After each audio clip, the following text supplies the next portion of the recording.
أما بعد فأعوذ بالله من الشيطان الرجيم. بسم الله الرحمن الرحيم. خذ من أموالهم صدقة تطهرهم وتزكيهم بها وصل عليهم. خذ من أموالهم صدقة تطهرهم وتزكيهم بها وصل عليهم. صدق الله العظيم. اللهم صل على سيدنا محمد النبي الأمي وعلى آله وأصحابه وسلم. اللهم صل على سيدنا محمد النبي الأمي وعلى آله وأصحابه وسلم. میرے معزز مسلمان بزرگوں، عزیز بھائیوں، سخی، بخیل، سخاوت، بخل. سخی اللہ کے قریب ہوتا ہے، اللہ کے نیک بندوں کے بھی قریب ہوتا ہے، اپنے اہل و عیال کے بھی قریب ہوتا ہے، البتہ جہنم سے دور ہوتا ہے. بخیل شخص اللہ سے بھی دور ہوتا ہے، اپنے اہل سے بھی دور ہوتا ہے، اللہ کی مخلوق سے بھی دور رہتا ہے، البتہ جہنم کے قریب ہوتا ہے، جہنم کے قریب ہوتا ہے. سخاوت دشمنوں کے ہاں بھی آدمی کو محبوب بنا دیتی ہے،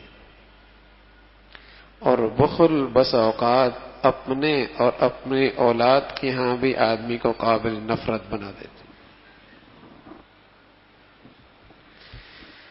بخل بس اوقات اپنے اور اپنی اولاد کے ہاں بھی اسے مبغوض اور قابل نفرت بنا دیتے ہیں.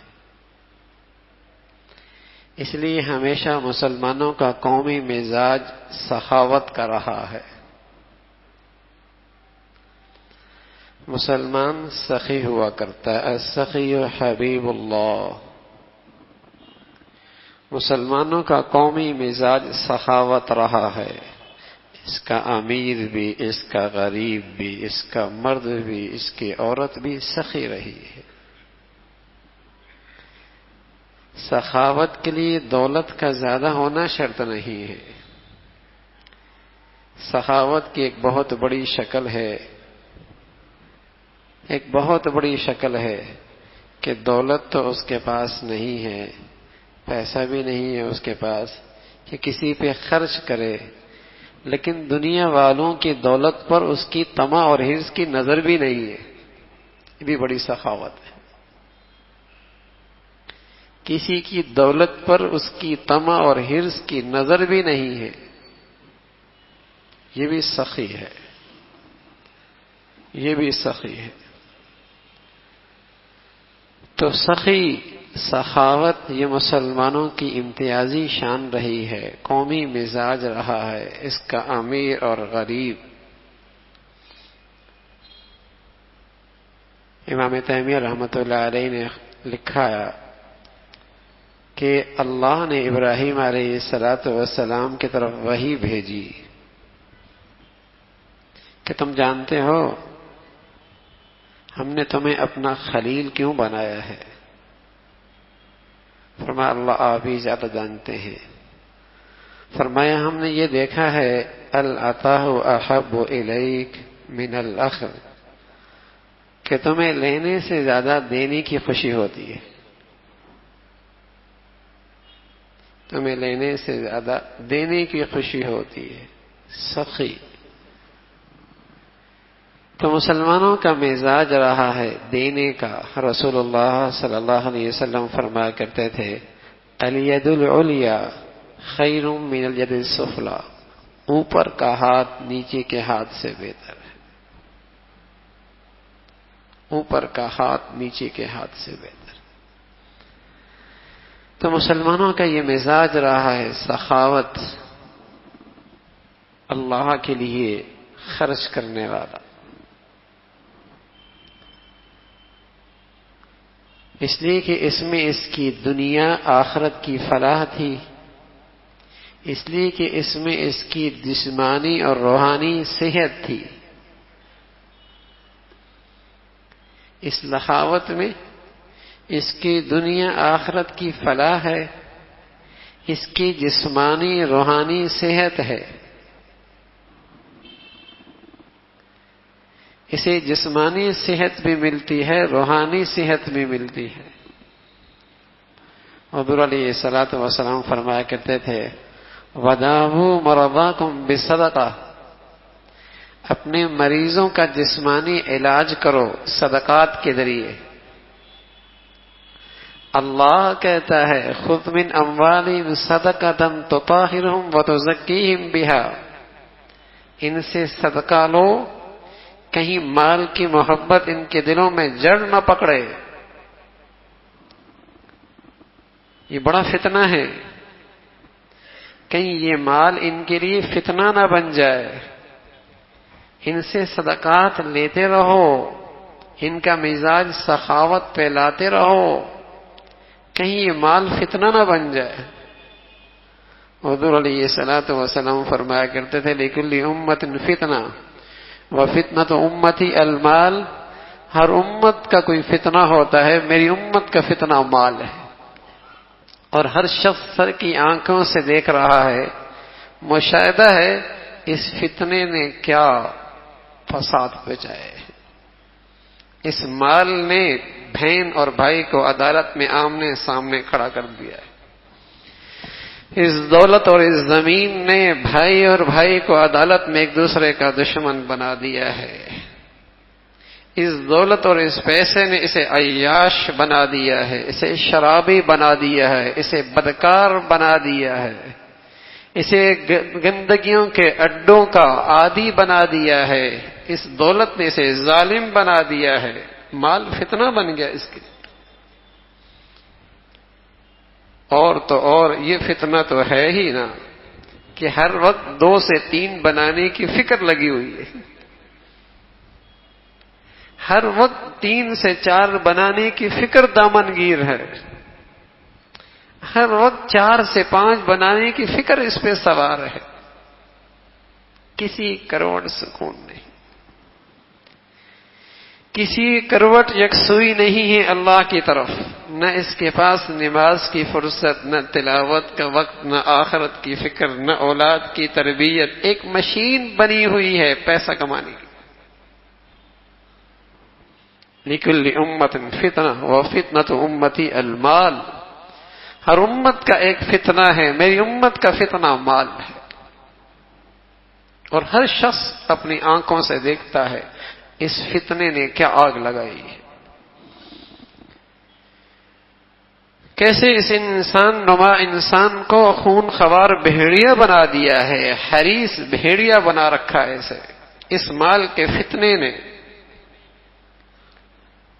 تو اس امت کا مزاج تھا سخاوت کا، اس سے وہ اپنا روحانی اور جسمانی علاج کیا کرتے تھے، اپنی دنیا آخرت کو مبارک بنایا کرتے تھے. حضور علیہ الصلوۃ والسلام نے فرمایا جب صبح ہوتی ہے 2 فرشتے بھی آسمان سے اترتے ہیں. ایک ہاتھ اٹھا کے دعا کرتا ہے اللہم اعطی منفقا خلفا، اے اللہ جو تیرے راستے میں خرچ کرتا ہے تو اسے اور عطا فرما. اللہم آتی ممسکا تلفا، دوسرا ہاتھ اٹھا کے کہتا ہے اے اللہ جو مال روک کے رکھتا ہے اس کا روکا ہوا مال بھی برباد کر دے. روز صبح اللہ کے 2 فرشتے 2 مختلف دعائیں کرتے ہیں. تو مسلمان سخی تھا اس لیے کہ اس کا ایمان تھا کہ اس سخاوت میں، اس مال کے خرچ کرنے میں میری عقبہ بھی بنتی ہے، میری ان دنیا بھی مبارک ہوتی ہے، مجھے جسمانی صحت بھی ملتی ہے، مجھے روحانی بیماریوں سے بھی میرا علاج ہوتا ہے. سخی مزاج ہوا کر اس کا امیر بھی، اس کا غریب بھی، اس کا مرد بھی، اس کی عورت بھی سخاوت تھی. جب یہ مسلمانوں کا قومی مزاج سخاوت تھا اور مسلمانوں کی طبیعت میں سخاوت تھی تو دولت ان کے لیے نفرتوں کا باعث، ٹوٹ پھوٹ کا باعث نہیں بنتی. کہیں اسلامی مسلمانوں کی، صحابہ کی زندگی میں یہ نظر نہیں آتا کہ دولت ان کی آپس کی اختلاف کا ذریعہ بنے. ہاں یہ ضرور قرآن نے کہا ہے ان کے بارے میں وَيُؤْثِرُونَ عَلَىٰ أَنفُسِهِمْ وَلَوْ كَانَ بِهِمْ خَصَاصَةٌ وَيُؤْثِرُونَ عَلَىٰ أَنفُسِهِمْ وَلَوْ كَانَ بِهِمْ خَصَاصَةٌ. وہ سخاوت کے اتنے اعلیٰ درجے پر فائز تھے کہ خود ضرورت مند ہیں اسے سائڈ پہ رکھتے ہیں لیکن دوسروں کی ضرورت کو پورا کرتے ہیں. دوسروں کو اپنی ذات پر بھی اپنی ضروریات پر بھی مقدم رکھتے ہیں. تو ایسا سخاوت والا مزاج تھا مسلمانوں کا. مسلمان سخی بخیل نہیں ہوا. بخیل اس کی شایع نشان ہے. بخیل تو وہ ہو جیسے اللہ کے خزانوں پہ یقین کوئی نہ ہو, جیسے اللہ کے وعدوں پہ یقین کوئی نہ ہو, جیسے اپنی نبی کے وعدوں پہ یقین کوئی نہ ہو. جب اللہ یہ کہہ رہا ہے کہ یہ نہیں کہا اللہ نے کہ 2 کے بعد 3 دکانیں بنا دو گے رزق بڑھا دوں گا, 1 کے بعد دوسری فیکٹری بڑھا لو گے رزق بڑھا دوں گا, تمہارا منصب عہدہ بڑھ جائے گا تو رزق بڑھا دوں گا, کہیں نہیں کہا. لیکن فرمایا وَيُرْبِ الصَّدَقَاتِ, صدقات دو گے تمہارا رزق بڑھا دوں گا.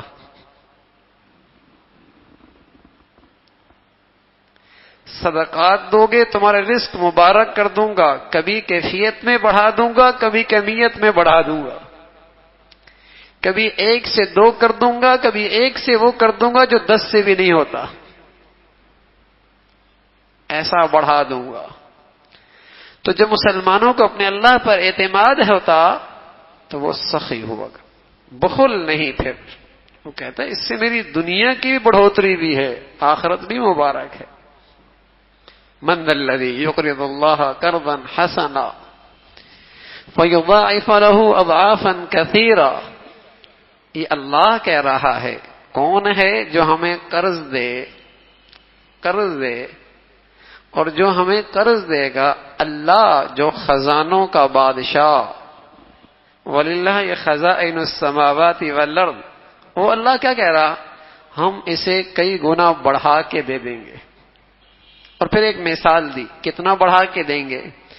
فرمایا جو اللہ کے لیے خرچ کرتے ہیں, اللہ کے لیے خرچ کرتے ہیں, اللہ کے راستے میں خرچ کرتے ہیں, تو اس کو سمجھو یوں کہ 1 دانہ ہے تم نے زمین پہ ڈالا ہے, اس سے 7 بالیاں نکلی ہیں, 7 بالیوں میں ہر ایک بالی میں 100 دانے نکلے ہیں, تو 1 دانے سے 100 دانے اللہ کے راستے میں ایک خرچ کرنے پر 700 دانے ملیں گے, 700 گنا ملیں گے. لیکن فرمایا یہ بس نہیں ہے, یہ بس نہیں ہے. واللہ یضاعف لمن یشاء. بعض خرچ کرنے والے اتنے مخلص ہوتے ہیں, بعض خرچ کرنے والوں کا مصرف اتنا شاندار ہوتا ہے کہ اللہ اتنا دیتا ہے کہ اللہ ہی کے علم ہے کہ وہ کتنا دے گا. مثل الذین ينفقون اموالهم فی سبیل اللہ کمثل حبۃ انبتت 7 سنابل فی کل سنبلۃ 100 حبۃ. 1 سے 700 گنا, اور یہ بس نہیں اس سے بڑھ کر. تو میرے عزیزو جو مسلمان اللہ کو بھی سچا مانے اور اللہ کے کلام کو بھی سچا مانے اور اپنے نبی کی بھی تصدیق کرے, وہ کیسے بخیل ہو سکتا ہے؟ وہ تو سمجھتا ہے میری دنیا آخرت کی بھلائی. اگر میں اپنی دنیا کا رزق مبارک کرنا چاہوں تو وہ بھی سخاوت میں ہے, اگر آخرت کے لحاظ سے اپنی تجوریاں بھرنا چاہوں تو وہ بھی سخاوت میں ہے, اگر جسمانی صحت چاہوں تو اس کا علاج بھی اللہ نے صدقے میں رکھا ہے, اگر میں اپنے باطن کو صحت مند رکھنا چاہتا ہوں اور مال کی محبت اور اس ازدحے سے بچانا چاہتا ہوں تو اس کا علاج بھی سخاوت ہے. تو مسلمان سخی مزاج ہوا کرتا, سخی مزاج. میرے عزیزو ادنا سے ادنا درجہ سخاوت کا, ادنا سے ادنا درجہ سخاوت کا کہ اس کی زکوٰۃ بہتر سے بہتر انداز سے نکلے. اگر کسی کی زندگی میں سخاوت کا یہ ادنا درجہ بھی نہیں, وہ بدترین بخیل ہے, بدترین بخیل. اور اللہ نے ایسے بخیل کے بارے میں فرمایا والذین یکنزون الذهب والفضة ولا ينفقونها في سبيل الله فبشرهم بعذاب أليم يوم يحمى عليها في نار جهنم فتكوى بها جباههم وجنوبهم وظهورهم هذا ما كنزتم لأنفسكم فذوقوا ما كنتم تكنزون.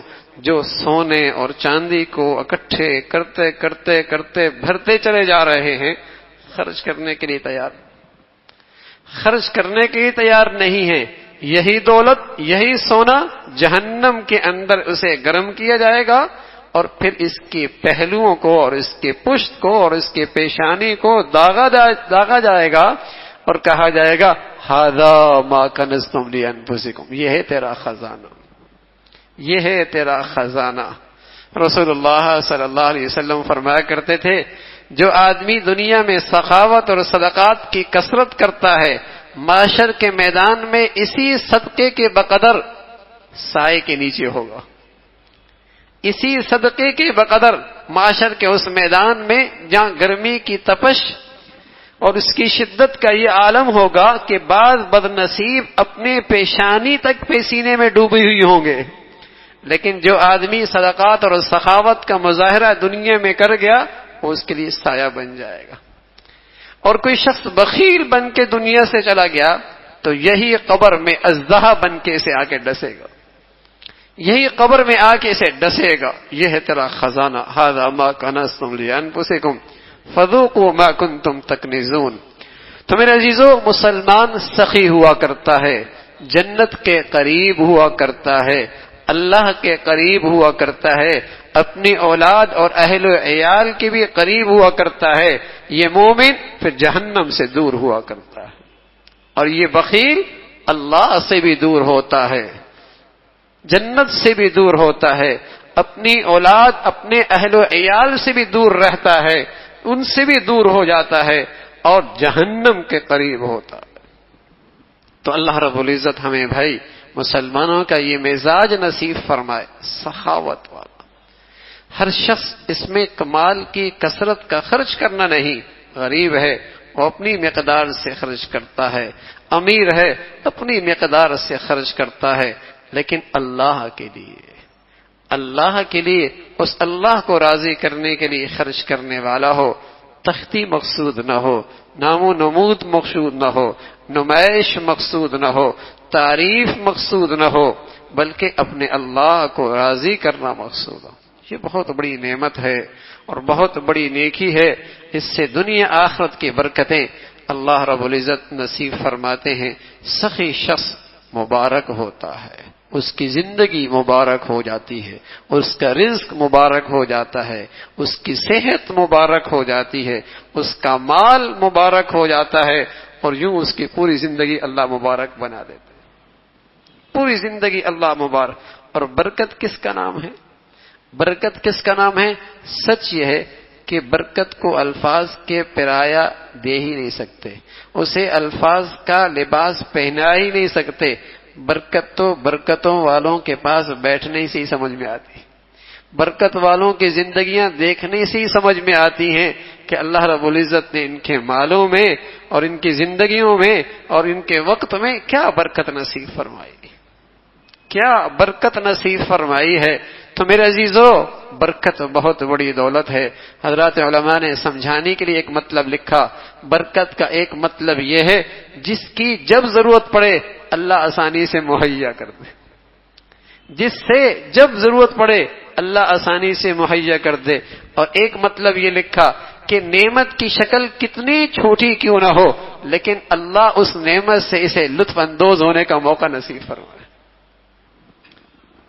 نعمت کی شکل خواہ کتنی چھوٹی کیوں نہ ہو، لیکن اس نعمت سے اللہ اسے لطف اندوز ہونے کا موقع نصیب فرما دے. کیا مطلب؟